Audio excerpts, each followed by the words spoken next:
Hello friends, नमस्कार। Welcome to the fitter theory channel. तो दोस्तों, हम इसमें जो हिंदी का प्रैक्टिस सेट डिस्कस कर रहे थे, तो ये हमारा यह पार्ट है, हमारा इसका 6वां पार्ट है। तो दोस्तों, जो भी चैनल पर नया हो तो पहले चैनल को सब्सक्राइब कर लें, बेल आइकन को ऑन कर लें।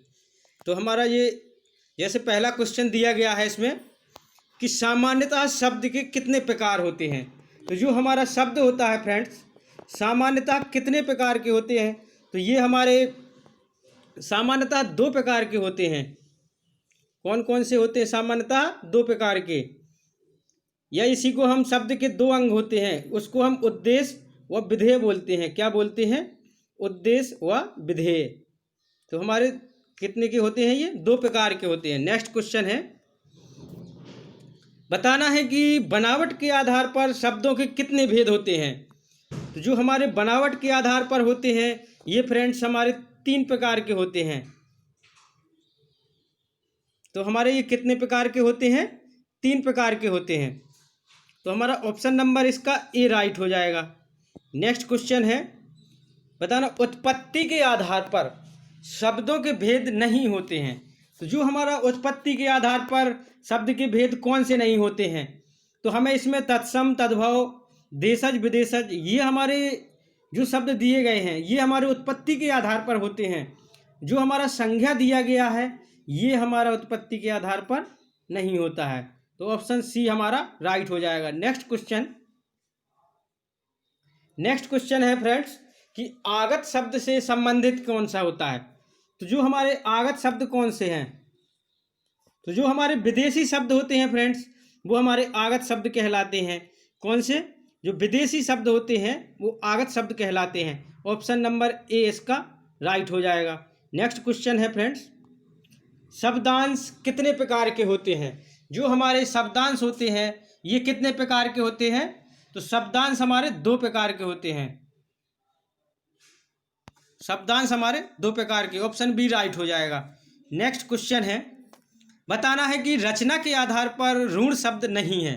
तो जो हमारा रचना के आधार पर ऋण शब्द कौन सा नहीं है, तो हमारा जो बताना है इसमें, तो जो दोस्तों इसमें जो विज्ञान दिया गया है ये हमारे रचना के आधार पर ऋण शब्द नहीं है।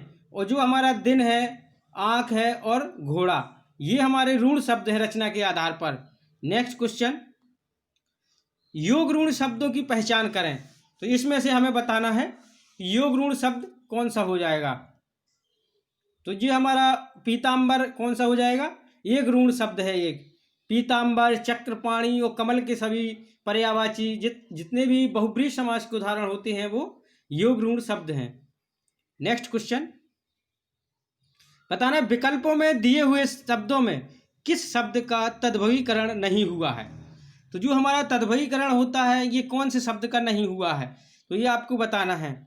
तो जो दोस्तों हॉस्पिटल शब्द है इसका हमने तद्भवीकरण नहीं किया है, ज्यों कहते हो लिख दिया हॉस्पिटल। नेक्स्ट क्वेश्चन है, बताना है कौन सा शब्द अरबी नहीं है। तो इसमें 3 शब्द हैं और एक शब्द नहीं है, वो बताना है। तो आपका जो इजलास, कातिल और किस्मत, ये आपके अरबी शब्द हैं।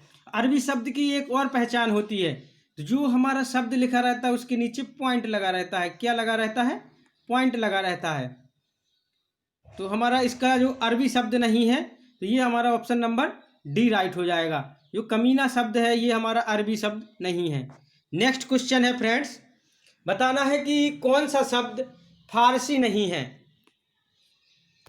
तो जो हमारा कौन सा शब्द फारसी नहीं है, तो ये हमारा जो इसमें दिया गया है, तो जो हक शब्द दिया गया है ये हमारा फारसी शब्द नहीं है। और खामोश, कबूतर, चिराग, ये तीनों शब्द हमारे जो फारसी शब्द हैं ये तीनों हमारे फारसी शब्द हैं। नेक्स्ट क्वेश्चन है फ्रेंड्स, इसमें से बताना है कि तुर्की शब्द कौन सा नहीं है।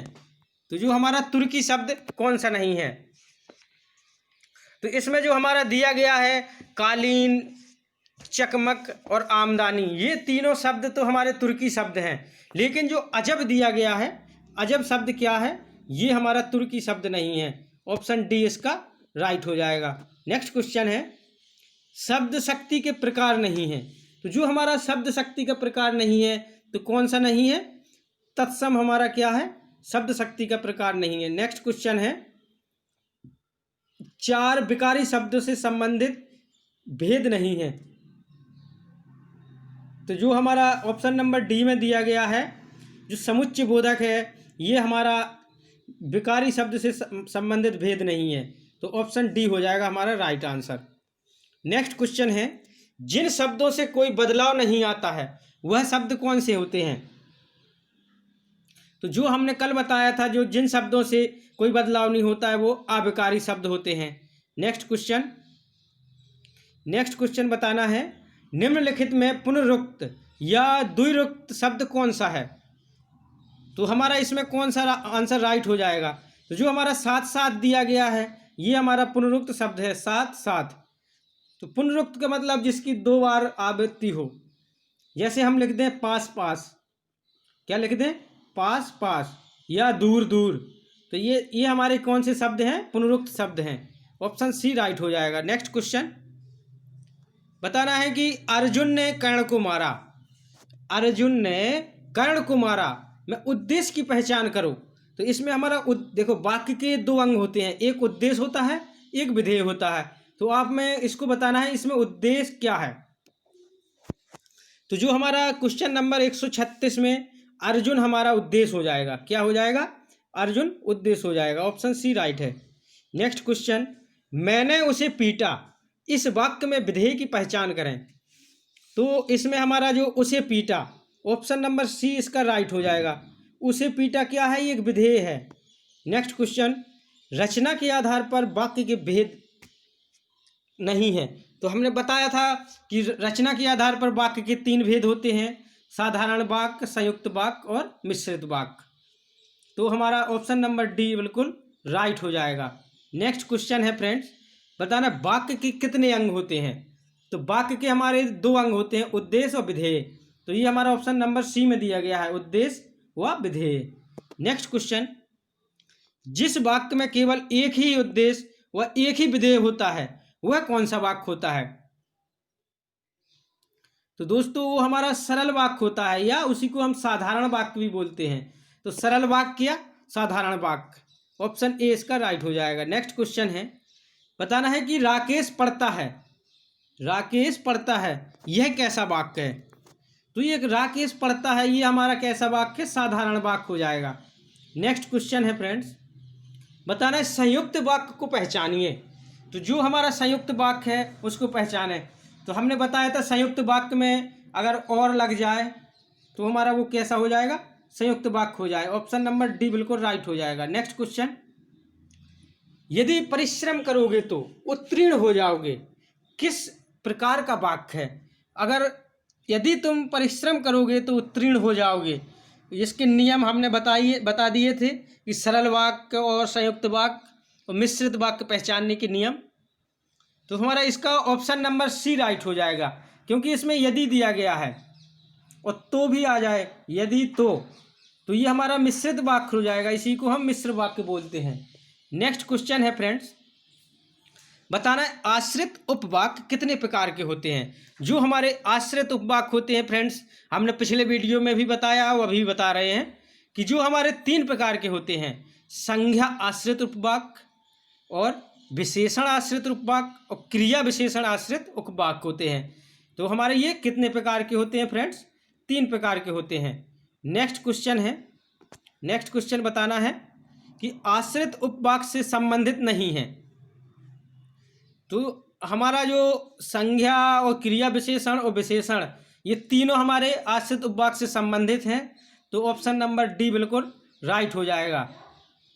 नेक्स्ट क्वेश्चन है, बताना है कि जब हमारा आश्रित उपवाक्य किसी संज्ञा अथवा सर्वनाम के स्थान पर आता है तब वह कौन सा उपवाक्य कहलाता है? अगर हमारा वो संज्ञा अथवा सर्वनाम के स्थान पर आ जाए तो तब हमारा कौन सा उपवाक्य कहलाता है? तो हमारा वो कहलाता है संज्ञा उपवाक्य कहलाता है। कौन सा फ्रेंड्स? ऑप्शन नंबर बिल्कुल ए राइट हो जाएगा, वो हमारा संज्ञा उपवाक्य कहलाता है। नेक्स्ट क्वेश्चन है फ्रेंड्स, नेक्स्ट क्वेश्चन बताना है, मैंने दूध पिया, मैंने दूध पिया किस प्रकार का उपवाक्य है। अगर जैसे आ गया कि मैंने दूध पिया, तो ये हमारा विधानवाचक उपवाक्य है। कैसा है? विधानवाचक उपवाक्य है। तो हमारा ऑप्शन नंबर ए बिल्कुल राइट हो जाएगा। नेक्स्ट क्वेश्चन, गौरव तुम बैठकर पढ़ो, किस प्रकार का वाक्य है। तो गौरव तुम बैठकर पढ़ो, ये किस प्रकार का वाक्य है। तो ये हमारा आज्ञावाचक वाक्य है। हमने किसी को आज्ञा दी है, जैसे कोई गौरव है, उसको हमने आज्ञा दी, गौरव तुम बैठकर पढ़ो, तो कैसा वाक्य हो जाएगा? ये आपका आज्ञावाचक वाक्य हो जाएगा। ऑप्शन डी बिल्कुल राइट हो जाएगा। नेक्स्ट क्वेश्चन है फ्रेंड्स, बताना है निम्नलिखित में से कौन सा वाक्य निषेधवाचक वाक्य नहीं है। निषेधवाचक नहीं है, तो इसमें से हमें बताना है मैंने दूध पिया, मैंने दूध नहीं पिया, मैंने खाना नहीं खाया, तुम मत लिखो। इसमें से छांट के बताना है, कमेंट बॉक्स में आंसर करना है इसका। तो ऑप्शन नंबर ए इसका राइट हो जाएगा। मैंने दूध पिया, ये इसमें हमारा कोई नेगेटिव अर्थ नहीं निकल रहा है, तो ये हमारा नकारात्मक वाक्य हो नहीं सकता। निषेधात्मक मतलब नकारात्मक। नेक्स्ट क्वेश्चन,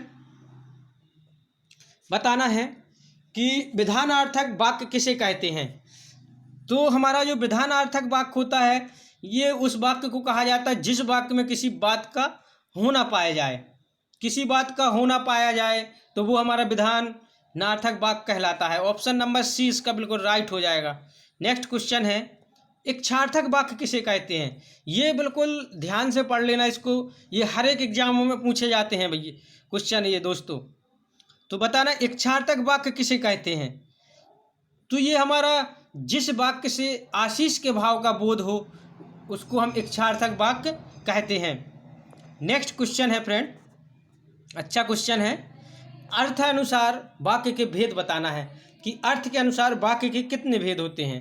तो अर्थ के अनुसार हमारे वाक्य के 8 भेद होते हैं। ऑप्शन सी बिल्कुल राइट हो जाएगा।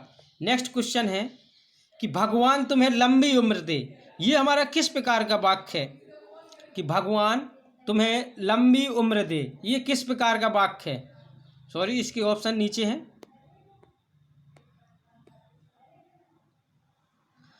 तो ये हमारा किस प्रकार का वाक्य है कि भगवान तुम्हें लंबी उम्र दे। तो ये हमारा इच्छार्थक वाक्य है, हमारी इच्छा हो रही है, इसमें इच्छा प्रकट हो रही है कि भगवान तुम्हें लंबी उम्र दे, इच्छार्थक वाक्य है ये। ऑप्शन नंबर बी राइट हो जाएगा। व्याकरणिक दृष्टि से भाषा की सबसे बड़ी इकाई बताना है। तो हमारी अगर व्याकरणिक दृष्टि से पूछा जाए तो वाक्य हमारी भाषा की सबसे बड़ी इकाई होती है, और जो वर्ण दिया गया है ये हमारी क्या होती है, सबसे छोटी इकाई होती है भाषा की।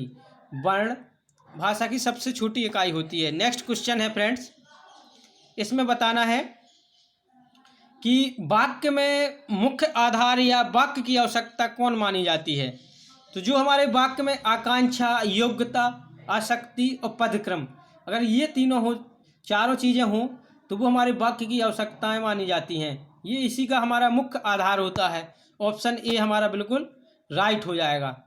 नेक्स्ट क्वेश्चन है फ्रेंड्स, बताना है, ये हमारा वीडियो का लास्ट क्वेश्चन है। अगले वीडियो में हम शब्द के रूप के बारे में बताएंगे, जितने भी हमारे जैसे स्त्रीलिंग, पुल्लिंग, ये सभी हम लिंग के बारे में, लिंग निर्धारण के बारे में डिस्कशन कर इसमें बात करेंगे, एमसीक्यू क्वेश्चनों को। तो हमारा इस वीडियो का ये लास्ट क्वेश्चन है। वीडियो को लाइक कर दें, चैनल को सब्सक्राइब कर लें। अब बताते हैं कि हिंदी वाक्य में साधारणतः संरचना क्रम की प्रवृत्ति मिलती है, तो हमारे किस प्रकार की मिलती है। तो हमारा इसका राइट आंसर बताना है। तो पहले हमारा कर्ता होगा, फिर कर्म आएगा, फिर क्रिया आएगी। कर्ता, कर्म और क्रिया। ऑप्शन नंबर बी बिल्कुल राइट हो जाएगा। Thanks for watching. नमस्कार।